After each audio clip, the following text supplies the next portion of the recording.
लद्दाख, बर्फ और पत्थरों की भूमि, जहां हर कदम चुनौती है, वहीं जन्म हुआ एक ऐसे इंसान का जिसने सिस्टम और सरकार को सवालों में खड़ा कर दिया। सोनम वांगचुक, हिमालय का गांधी, बच्चों को शिक्षा दी, किसानों के खेतों में पानी बहाया और सैनिकों की मुश्किलें आसान की, लेकिन आज यही आदमी जेल में है। लद्दाख के छोटे से गांव अलची में 1 सितंबर 1966 को सोनम वांगचुक का जन्म हुआ। बचपन कठिनाई से भरा था। गांव में स्कूल नहीं था, किताबें कम थी, लेकिन सोनम की जिज्ञासा कभी नहीं मरी। उनके पिता जम्मू और कश्मीर सरकार में मंत्री बने तो सोनम को श्रीनगर के स्कूल में दाखिला मिला। 12 साल की उम्र में उन्होंने अकेले दिल्ली का रुख किया और केंद्रीय विद्यालय में पढ़ाई शुरू की। दिल्ली की चौखाचौंध और भीड़ भाड़ में खुद को ढालना आसान नहीं था, लेकिन उन्होंने हर चुनौती को अवसर में बदला। इसी अनुभव ने उनके भीतर समस्या को समाधान में बदलने की सोच पैदा की। सोनम ने 1987 में NIT श्रीनगर से इंजीनियरिंग की पढ़ाई। बाद में उन्होंने फ्रांस के रिन्यूएबल स्कूल ऑफ आर्किटेक्चर में पढ़ाई की। वहां उन्होंने मिट्टी और नेचुरल सामग्री से घर बनाने के तरीके सीखे। यह अनुभव उन्हें यह समझने में मदद करता है कि पढ़ाई सिर्फ किताबों तक सीमित नहीं होती। असली एजुकेशन यह है कि समस्याओं को समझो और उसका सॉल्यूशन ढूंढो। सोनम ने जाना कि एजुकेशन का असली मकसद है समाज की मदद करना और लोगों की जिंदगी बेहतर बनाना। इसी सोच ने उन्हें लद्दाख लौटकर सेकमॉल शुरू करने की प्रेरणा दी। 1988 में सोनम ने SECMOL students education and cultural movement of Ladakh की नींव रखी। लद्दाख के बच्चे अक्सर 10वीं में फेल हो जाते थे। सोनम ने सोचा कि शिक्षा सिर्फ परीक्षा और किताबों तक सीमित नहीं होनी चाहिए। उन्होंने बच्चों को जीवन और अनुभव से सीखना सिखाया। बच्चों ने खेती करना, सोलर पैनल लगाना, बिजली बनाना और गांव में काम करना सीखा। जो बच्चे पहले फेल थे वही धीरे धीरे समाज के नवाचारक बन गए। सेकमॉल ने दिखा दिया कि अगर सही मार्गदर्शन मिले तो हर बच्चा सीख सकता है। लद्दाख की सबसे बड़ी प्रॉब्लम है पानी की कमी। सर्दियों में बहुत बर्फ गिरती है, लेकिन वह जल्दी पिघलकर नालों में बह जाती है। जब असली जरूरत होती है, यानी अप्रैल मई में, तब खेत सूख जाते हैं और किसानों की फसलें खराब हो जाती हैं। सोनम वांगचुक ने इस मुश्किल का हल निकाला, आइस स्तूप। आइस स्तूप मतलब बर्फ का एक बड़ा ढेर जो सर्दियों में जमा किया जाता है। यह बर्फ धीरे धीरे गर्मियों तक पिघलती रहती है और खेतों को सही समय पर पानी देती है। इससे किसानों की फसलें बचती है और गांव में हरियाली लौट आती है। सबसे खास बात यह है कि इसे बनाने में बहुत ज्यादा पैसा भी नहीं लगता। यह सीधा साधा तरीका है जो सिर्फ स्थानीय साधनों और ठंडे मौसम की मदद से काम करता है। आज लद्दाख के हजारों किसान इस तकनीक का इस्तेमाल कर रहे हैं। सोनम वांगचुक ने साबित कर दिया कि अगर हम नेचर के साथ चले तो हर मुश्किल आसान हो सकती है। 2016 में सोनम ने Himalayan institute of alternative Ladakh HIAL शुरू किया। यह कोई आम स्कूल या कॉलेज नहीं है।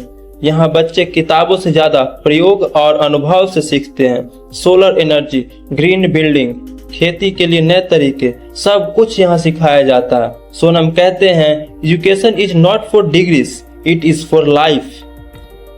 यहाँ युवा सिर्फ पढ़ाई नहीं करते, बल्कि सीखते हैं कि कैसे मेहनत और सोच से समाज में बदलाव लाया जा सकता है। सियाचिन और गलवान जैसी जगहों पर भारतीय सैनिक -40 डिग्री जैसे बहुत ठंडे मौसम में रहते हैं। इतनी ठंड में टेंट गर्म करना मुश्किल और महंगा होता है। कई बार सैनिक रात में ठंड से परेशान रहते थे और उनका काम करना मुश्किल हो जाता था।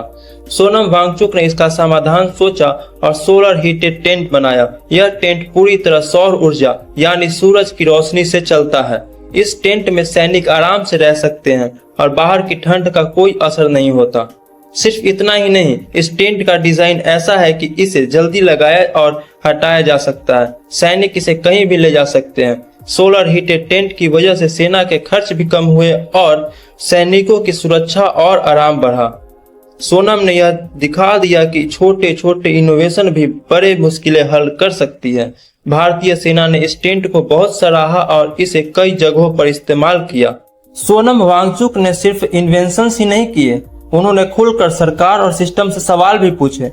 उनका मानना है कि लद्दाख जैसे नाजुक इलाके में डेवलपमेंट सोच समझकर होना चाहिए, लेकिन असल में हुआ ये, बड़ी कंपनीज यहाँ माइनिंग करने लगी, अनकंट्रोल्ड टूरिज्म बढ़ गया होटल्स और कंस्ट्रक्शंस बिना लिमिट के होने लगे। सोनम ने साफ कहा, ये सब शॉर्ट टर्म प्रॉफिट तो दे देंगे, लेकिन लॉन्ग टर्म में लद्दाख और हिमालय को बर्बाद कर देंगे। उन्होंने सरकार से डिमांड की कि लद्दाख को 6th शेड्यूल में प्रोटेक्शन मिले, लोकल लोगों को डिसीजन मेकिंग पावर मिले, इन्वायरमेंट को बचाने वाले लॉज को स्ट्रिक्टली फॉलो किया जाए। यही बातें कई लोगों को अच्छी लगी, लेकिन सरकार और सिस्टम को अनकंफर्टेबल कर गई, क्योंकि सोनम बार बार ऐसे सवाल उठा रहे थे जिन्हें नजरअंदाज करना आसान नहीं था। कई बार लोकल एडमिनिस्ट्रेशन और सोनम के बीच टेंशन हुआ। कुछ लोगों ने उन्हें एक्टिविस्ट कहकर सपोर्ट किया, तो कुछ लोगों ने कहा कि वो ज्यादा पॉलिटिक्स कर रहे हैं। लेकिन सोनम का जवाब हमेशा सिंपल रहा, मैं पॉलिटिक्स नहीं कर रहा, मैं सिर्फ अपने लोगों और अपनी धरती के लिए आवाज उठा रहा हूँ। 26 सितंबर 2025 को लद्दाख से एक बड़ी खबर आई। सोनम वांगचुक, जो कि एक इनोवेटर, टीचर और इन्वायरमेंटल एक्टिविस्ट हैं, उन्हें नेशनल सिक्योरिटी एक्ट के तहत गिरफ्तार कर लिया गया। दरअसल लद्दाख में स्टेटहुड की मांग को लेकर कुछ जगहों पर प्रोटेस्ट हुए थे। इन प्रोटेस्टर्स और पुलिस के बीच झड़प हुई, जिसमें 4 लोगों की मौत हो गई और कई लोग घायल हुए। सरकार ने सुरक्षा बनाए रखने के लिए कार्रवाई की और उसी दौरान सोनम को गिरफ्तार किया गया। सरकार का आरोप था कि सोनम ने उत्तेजक बयान दिए, जिससे लोगों में हिंसा भड़की। उनके साथ साथ उनकी संस्था सेकमॉल का FCRA लाइसेंस भी रद्द कर दिया गया। लेकिन सोनम का कहना था कि उन्होंने कभी किसी को हिंसा करने के लिए नहीं कहा। उनका काम हमेशा रहा है लोगों के हक और लद्दाख के पर्यावरण के लिए आवाज उठाना। गिरफ्तारी के बाद सोनम को पुलिस हिरासत में लिया गया और फिर जोधपुर जेल भेजा गया। इस गिरफ्तारी पर कई लोकल लीडर्स और ऑर्गेनाइजेशंस ने निंदा की और न्यायिक जांच की मांग की। इस घटना ने पूरे देश में डिबेट शुरू कर दी। लोग सवाल उठा रहे थे, क्या एक इनोवेटर और इन्वायरमेंटलिस्ट को सिर्फ सवाल उठाने की वजह से जेल में डालना सही है? सोनम वांगचुक सिर्फ एक टीचर या इनोवेटर नहीं है, वे एक जागरूक विचारक और समाज सुधारक हैं, जिनकी कहानी हर युवा के लिए इंस्पिरेशन बन सकती है। उनकी सबसे बड़ी उपलब्धि है एजुकेशन को बदलना। सेकमॉल और उनके अन्य प्रोजेक्ट्स के माध्यम से उन्होंने दिखाया कि पढ़ाई सिर्फ किताबों तक सीमित नहीं है। स्टूडेंट्स ने सिर्फ सिलेबस नहीं पढ़ा, बल्कि जीवन में काम करने वाली स्किल्स, क्रिएटिविटी और प्रॉब्लम सॉल्विंग भी सीखी। आज हजारों स्टूडेंट्स अपने अपने क्षेत्रों में सफल हैं और उनकी सफलता में सोनम वांगचुक की सोच की छाप है। दूसरी बड़ी उपलब्धि है इनोवेशंस और टेक्नोलॉजी।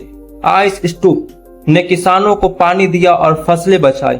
सोलर हीटेड हाउसेस और सोलर टेंट्स ने एक्सट्रीम वेदर में लोगों और सैनिकों की मदद की। इन इन्वेंशंस ने दिखाया कि टेक्नोलॉजी और नेचर साथ साथ चल सकते हैं।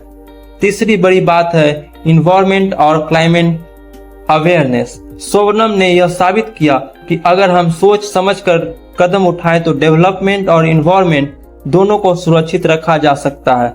उन्होंने हमेशा कहा, अगर हिमालय सुरक्षित नहीं रहेगा तो पूरा भारत भी सुरक्षित नहीं रहेगा।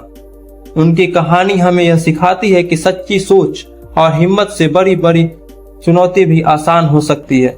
चाहे आप गांव में हो या शहर में, अपने समाज और इन्वायरमेंट के लिए कदम उठाने की ताकत हर किसी में होनी चाहिए। एजुकेशन सिर्फ डिग्रीज के लिए नहीं, बल्कि जीवन में बदलाव लाने के लिए है। सोचिए, सीखिए और एक्शन लीजिए। सोनम का काम दुनिया भर में सराहा गया। Raymond Magsaysay award, Rolex award और CNN हीरोज जैसे अवार्ड्स उन्हें मिले।